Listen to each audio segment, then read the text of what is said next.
MES Réflexion tome 2 de 2004 à 2010. Par Jocelyn Girard. La réflexion est une lumière. Édition 2023. Utilisation permise. Priver l'Église de ses dons, c'est la priver d'existence réelle.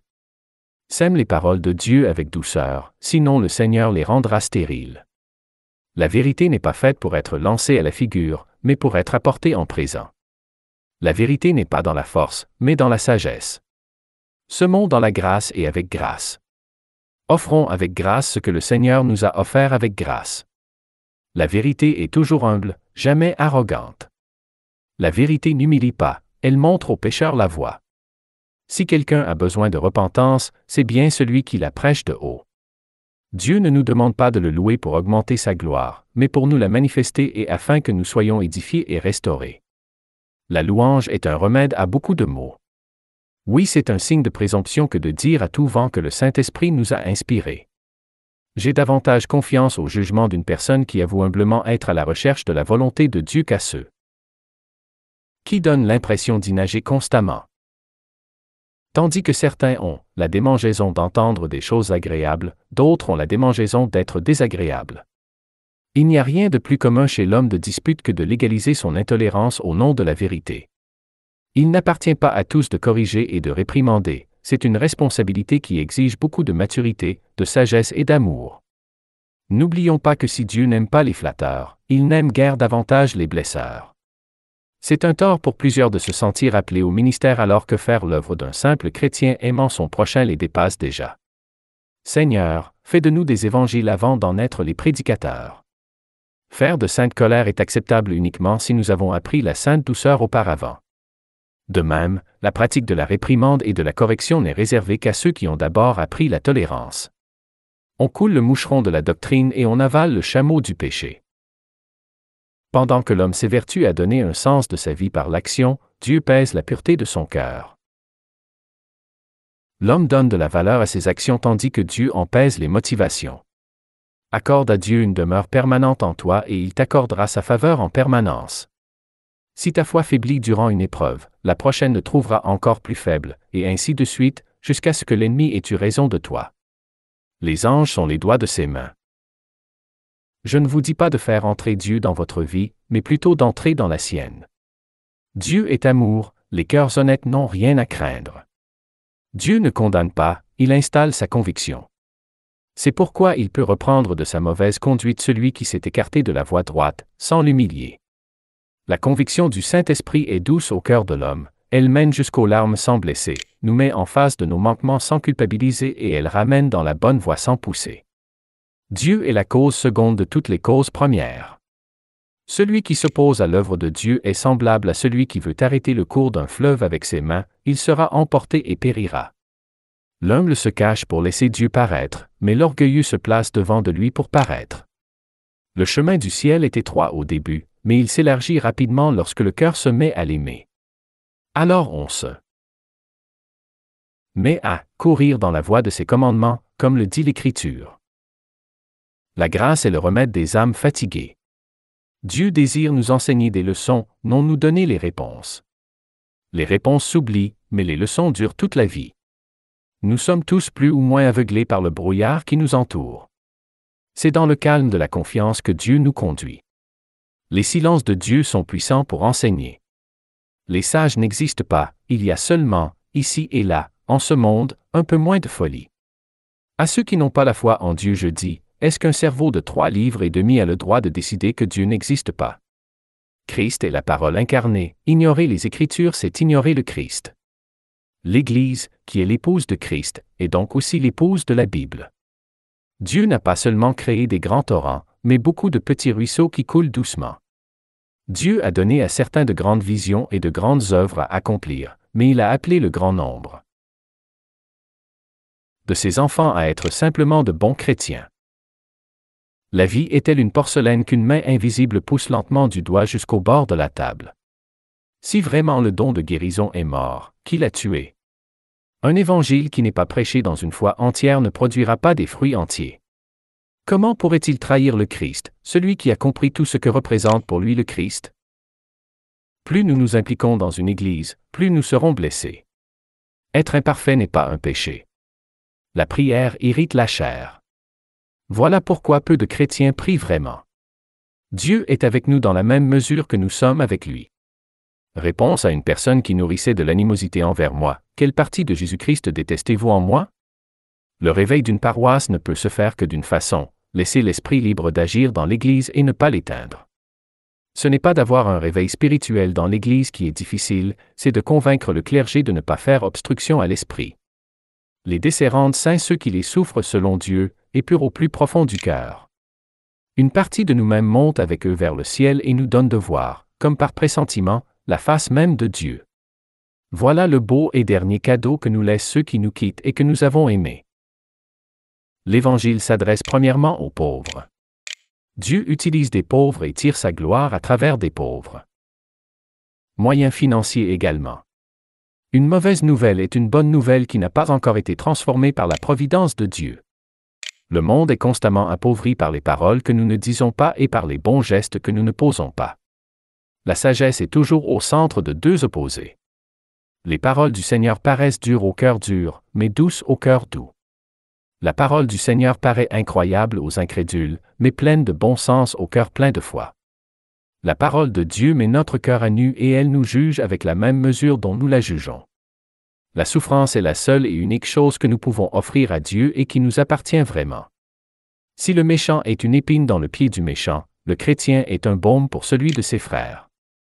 Ceux qui grinçaient des dents sur la terre en entendant l'Évangile grinceront librement des dents pour l'éternité. Le cœur pur se croit impur tandis que le cœur mauvais se croit pur. Le saint se croit sale et l'impur se croit saint. Oui, le Seigneur est le ciel et le ciel c'est le Seigneur. Peu importe ce que la chair peut prétendre accomplir pour Dieu, si elle en est l'auteur, nous savons que cette œuvre ne sera pas agréable à Dieu. La chair ne sert de rien, a dit Jésus. On ne peut pas servir Dieu avec la chair. Rien de ce qu'elle peut faire n'est valable dans le royaume de Dieu. C'est pourquoi, en tant que croyant, le ministère de la croix est si important, et même absolument nécessaire à la sanctification de nos œuvres. Dieu ne fait descendre aucune église du ciel, c'est du cœur d'un homme qu'elles doivent s'élever. Nous sommes le sel de la terre et l'amour du monde. Celui qui se glorifie n'a rien de plus et celui qui ne se glorifie pas n'a rien de moins. Le monde et ses soucis passent, mais celui qui aime Dieu a posé ses fondements dans l'éternité. En matière d'éternité, il n'y a que des choses sérieuses. S'il n'y avait pas de pardon à demander, il n'y aurait pas non plus d'amis pour les recevoir avec plaisir. Dans l'Église, l'autorité née selon la chair persécute toujours l'autorité qui est née selon l'Esprit. La foi en Jésus qui mène à l'amour de Jésus, voilà le sceau de son authenticité. La foi sans l'amour est vaine.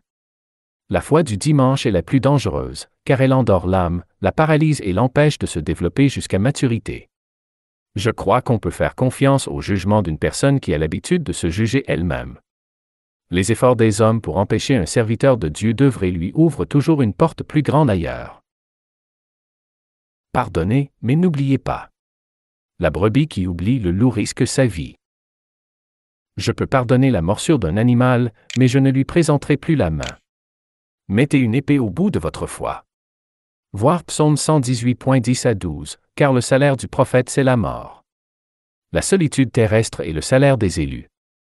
La prière, la vraie, est humiliante, mais sanctifiante.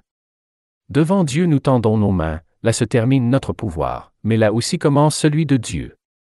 La maladie qui nous retire du monde ne nous retire pas du regard de Dieu. Il faut prendre le temps de méditer lentement les leçons du feu. Jésus-Christ a fondé l'Église, mais il en a laissé le commandement aux hommes, avec tout ce que cela implique. Il faut un grand détachement des créatures pour aimer son Créateur de tout son cœur.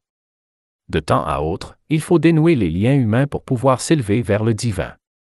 La nature spirituelle ne se contente pas de miettes, la qualité de la relation avec Dieu est l'essentiel de la vie, tout le reste n'est qu'accessoire.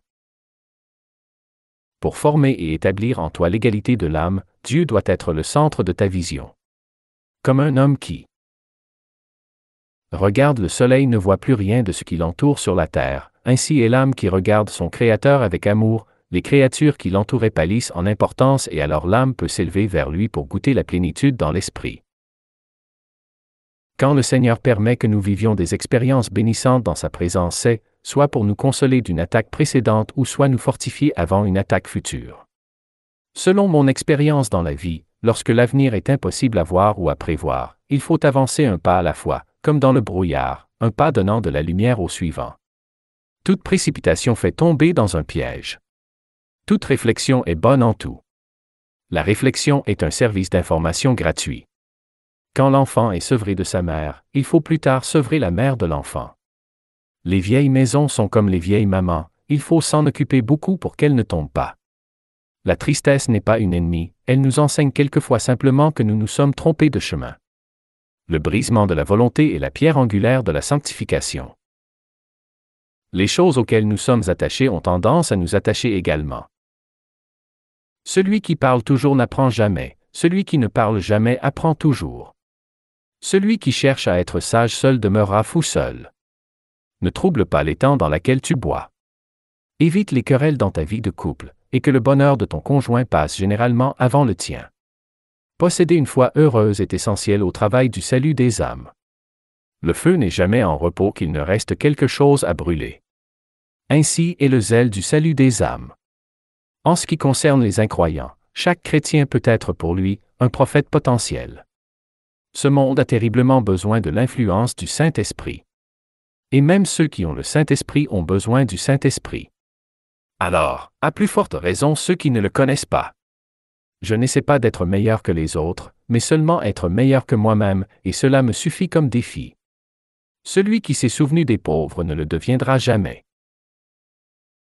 Dieu ne parraine pas les guerres d'envahisseurs, voir Apocalypse 16.13 et 14, mais seulement les guerres qui servent de défense. Ce sont les démons qui parrainent les guerres en ce monde et non le Dieu de paix qui a créé la colombe. L'homme est le même hier, aujourd'hui et demain. Cela signifie donc que ce qui était mal il y a 100 ans l'est encore aujourd'hui.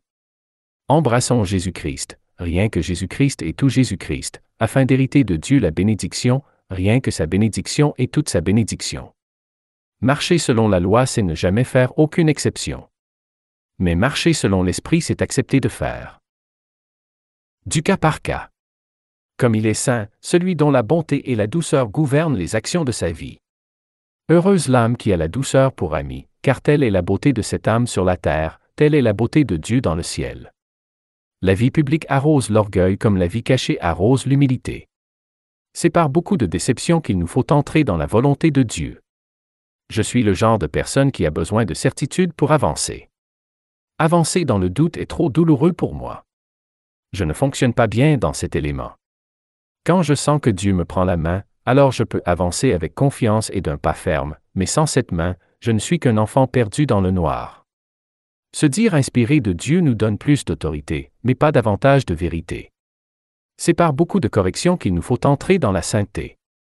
Un vrai croyant pratique la douceur comme la fleur pratique son parfum. Les ennemis sont plus fidèles que les amis, après de nombreuses années, ils sont encore là. La foi rend le cœur doux et la douceur touche le cœur de Dieu en notre faveur. Si après une bonne réunion d'église l'on n'est pas devenu meilleur, alors c'est qu'on est devenu pire. L'Esprit du Seigneur est attristé de nous voir pleurer d'attendrissement durant les chants et de nous voir ensuite nous endurcir durant la prédication. Joignons la conversion de la conduite à notre repentance de cœur. S'il n'y a pas d'effort en ce sens, il n'y a pas d'honnêteté dans le cœur. Ne reprends pas à la hâte toutes les faussetés que tu entends. Le sage attend le meilleur moment. L'insensé répond rapidement, mais le sage examine le bon moment. Dieu regarde sur la terre et quand il a à choisir entre deux maux de tête, il choisit le plus petit. Un chrétien sans vertu est un arbre sans fruit, inutile aux autres, il leur est souvent même à charge. Mais l'âme devenue spirituelle, l'âme devenue jumelle de son esprit né de nouveau est comme le ruisseau qui sème la vie. De chaque côté partout où il descend.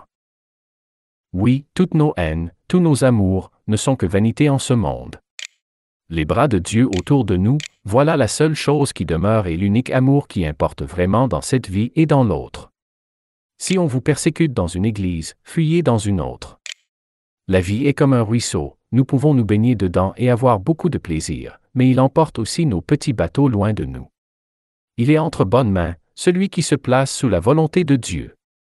Si tu perds la joie dans le Seigneur, prépare ton âme à toutes les peines du monde. Nous sommes souvent conduits dans la volonté de Dieu par une effrayante nécessité. Nous fuyons d'habitude la volonté de Dieu, mais une conséquence effrayante nous fait revenir en courant vers elle. La volonté de Dieu n'est pas seulement bonne, elle est une réelle nécessité au bonheur. L'ignorance est le tremplin des sages, car elle force leur réflexion. Les frères de sang sont les personnes qui se connaissent le moins les unes les autres. Donner une seconde chance aux gens, les métamorphose toujours. Rien ne change un être humain en mieux, plus qu'une seconde chance. Dieu se plaît à faire mentir les jugeurs. Celui qui a une opinion désavantageuse d'une autre personne aura plus tard la bouche remplie de gravier, car Dieu est excité à élever ceux que l'on a abaissés. Quand on cherche l'amour, on ne trouve pas l'amour, mais le chagrin. L'amour ne se trouve pas en cherchant, c'est un don de Dieu. Nos pires ennemis sortent souvent des rangs de nos anciens amis. Oui, je te pardonne de tout mon cœur à travers les blessures du Seigneur. La volonté de Dieu, lorsqu'on désire vraiment la connaître, est toujours écrite clairement dans le fond d'un estomac vide. Les pires ennemis du christianisme évangélique primitif se retrouvent aujourd'hui dans les religions chrétiennes modernes. Qui influence une seule âme influence tout un monde. Ton meilleur ami dans la pauvreté peut devenir ton pire ennemi quand tu deviens prospère. La jalousie change les amis en ennemis. La sagesse, ce n'est pas tellement de comprendre la vie, mais premièrement de comprendre ce qu'elle n'est pas. Les chrétiens sont la conscience à de ceux qui l'ont perdue. Nous avons tous échoué, voilà l'une des nombreuses leçons que nous sommes venus apprendre sur la terre. Tout ce que Dieu fait, le diable essaie de le corrompre, et tout ce que le diable fait, Dieu essaie de le sanctifier. Voilà ce qui explique les mélanges de vérité et d'erreur qui existent dans plusieurs groupes. Dans notre monde, rien, ou presque, n'est entièrement blanc ou entièrement noir. Tout est nuancé de gris. S'il y a des brebis qui s'égarent dans le monde, sachons qu'il y a aussi des loups qui s'égarent dans les églises. C'est à l'hôpital que Dieu règle ses comptes avec les mauvais ouvriers. Avoir la paix dans ses péchés et être troublé des péchés des autres, voilà le propre du cœur pharisien et endurci qui coule les moucherons des autres et avale ses propres chameaux. Ayons les mêmes sentiments les uns envers les autres. Ce qui signifie, vivons les uns dans les autres. Plusieurs croyants mal éclairés pensent que les tremblements de terre et les inondations viennent de Dieu, sur le pays en punition de ne pas avoir accepté l'Évangile. Cela revient à dire que, si vous n'acceptez pas mon amour, je vous supprime sans pitié. Quelque chose ne vous semble-t-il pas faux?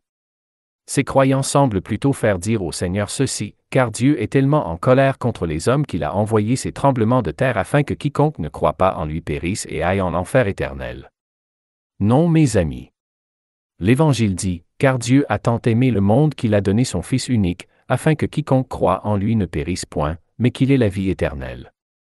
Jean 3,16 Pour l'amour de Dieu, reprenons et fermons la bouche à ces corrupteurs d'Évangile qui ont le ministère d'éloigner les âmes de leur salut. La dernière chose que nous voudrions admettre est probablement la plus vraie. L'Église est un hôpital spirituel et le pasteur est presque toujours celui qui est en phase terminale. Il faut quelquefois de bons Judas pour se débarrasser des faux Christ. Beaucoup sont riches en Bible et si pauvres en esprit.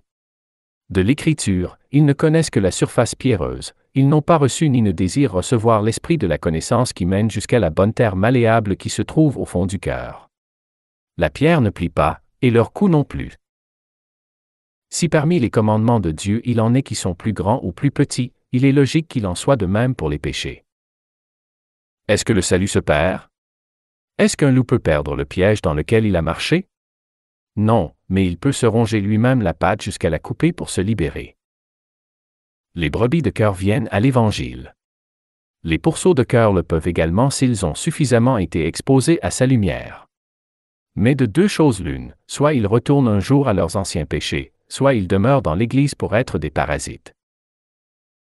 La sécheresse spirituelle dont font l'expérience un si grand nombre de chrétiens n'est souvent pas due à un mur de péché, mais à un mur de nourriture.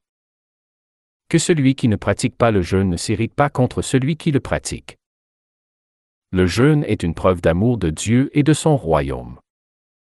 L'orgueilleux se sent fort et l'humble se sent faible. L'humble possède le secours de Dieu en réserve tandis que l'orgueilleux sera seul dans la détresse. L'enfer est un endroit de totale liberté, la liberté de faire le mal sans contrainte et aussi de s'en faire faire. Le travail de l'évangéliste n'est pas de remplir les églises, mais de remplir les cœurs de Jésus-Christ, et de remplir Jésus-Christ avec des cœurs. Dieu n'est pas intéressé à construire des œuvres, mais à sauver des âmes. Les œuvres s'élèvent et tombent toutes, mais les âmes sauvées demeurent éternellement. Le roseau qui se courbe au vent conserve sa paix. Ne pas se rebeller face aux contradictions de la vie, mais couler plutôt comme une feuille à la surface de l'eau, dans la volonté permise de Dieu. Ceux qui s'éloigneront de Dieu après le jugement dernier sont les mêmes qui s'éloignaient de lui sur la terre. L'orgueilleux de place lui-même hors d'atteinte à toute aide extérieure. L'orgueilleux est une île qui s'enfonce lentement sur elle-même. Si tu réponds au méchant selon sa méchanceté, tu le perdras pour toujours à l'Évangile. Une fois qu'une personne te déteste, elle n'écoutera jamais plus ce que tu as à dire. À chaque jour suffit sa peine et chaque jour suffit la grâce. Lorsque nous aimons le Seigneur aime nous donner les désirs de notre cœur pour nous montrer sa joie d'être en communion avec nous. Il aime que nous l'aimions et il nous récompense bien de cet amour. Les paroles de ceux qui nous aiment nous réconfortent plus que celles de toutes les autres personnes réunies. Mais pourquoi les croyants lèvent-ils si souvent l'épée de la doctrine les uns contre les autres? Vaine gloire, d'avoir le dernier mot. La confession n'a pas été instituée pour tourmenter les âmes, mais pour les restaurer. Le croyant charnel voit les autres toujours plus méchants qu'ils ne le sont, et se regarde toujours comme meilleur qu'il n'est. L'homme spirituel se voit comme mauvais et regarde les autres comme meilleurs que lui. Près des hommes, loin de Dieu. Loin des hommes, près de Dieu. Le passé ne peut pas être effacé, il peut seulement être pardonné. Le mariage est l'union de deux personnes qui se pardonnent. Il est bon d'avoir la victoire, quelquefois il est bon de ne pas l'avoir encore. Toute situation inchangeable a le but de nous transformer d'abord. Je demande d'abord au jugement de qui la porte étroite est étroite? Je dis qu'elle est étroite pour la chair, mais large pour le cœur qui aime le Seigneur généreusement. Les remèdes sont amers et les poisons sont doux. Nous sommes nés pour nous élancer dans les bras de Dieu. La puce fait partie du chien comme la faiblesse fait partie de la vie du chrétien. Notre chair aimera toujours le péché. C'est l'amour du cœur pour les vertus de Christ qui produit en nous la vraie sainteté. Il y a plusieurs choses dans la Bible que je ne peux comprendre, mais il y en a plusieurs autres que je ne peux pas ne pas comprendre. On doit éviter le zèle amer qui sermonne à tort et à travers et qui fait échouer bien des réformes personnelles. Le maquillage est pour la femme un bon serviteur, mais un mauvais maître. La pire chose qui puisse arriver à un être humain sur la terre est que l'on se souvienne de lui en mal après sa mort. L'existence des serrures suppose celle des clés. La sagesse de comprendre nos situations difficiles peut nous sera accordée en réponse à une prière honnête. Le croyant se couche dans une tombe trouée. Une faveur méprisée se change en furie. L'humilité rend l'âme belle. Celui qui a participé à nos fatigues veut maintenant nous faire partager son repos. Dieu résiste à la foi de l'orgueilleux, mais il fait grâce à la foi de l'humble. Mieux vaut donner de petits exemples que de donner de grands sermons. Ô lumière divine qui éclaire le cœur, qui éclaire la main, qui tient la plume, qui éclaire l'Église. La foi sans les œuvres est tout aussi vaine que la lampe sans l'huile. Les pierres sont la nourriture préférée des saints. L'amour fraternel est plus fort que les croyances erronées. Paul s'adressant aux croyants de Rome ne leur dit pas que le salaire du péché c'est la grâce, mais la mort. Sur 10 croyants qui se sentent coupables, il y en a 9 qui ont besoin de repentance. La conscience est comme un chien de garde. Le seul chien qui n'aboie plus c'est le chien mort. À trop mépriser les pharisiens, on peut devenir comme eux. Les riches qui méprisent les pauvres sont de mauvais riches. Et les pauvres qui méprisent les riches deviennent de mauvais pauvres. Très éloignés les uns des autres en ce monde, ils demeureront au même endroit dans l'éternité. Le mauvais riche et le mauvais pauvre se rencontrent, ils sont de la même famille. Méprisons les péchés des autres, mais n'oublions pas de mépriser les nôtres tout autant. L'amour élance l'homme vers Dieu. C'est une chose terrible pour l'orgueilleux de devoir se repentir. Mais pour l'humble, les larmes chaudes du repentir sont une chose merveilleuse. C'est par de grandes et douloureuses larmes que l'orgueilleux entre dans le royaume de Dieu. Pour être jaloux, il faut être pauvre. C'est toujours ceux qui n'ont rien qui forment de la jalousie envers ceux qui possèdent ce qu'ils n'ont pas. De la même manière, les pauvres en vertu sont jaloux de ceux qui sont saints. Le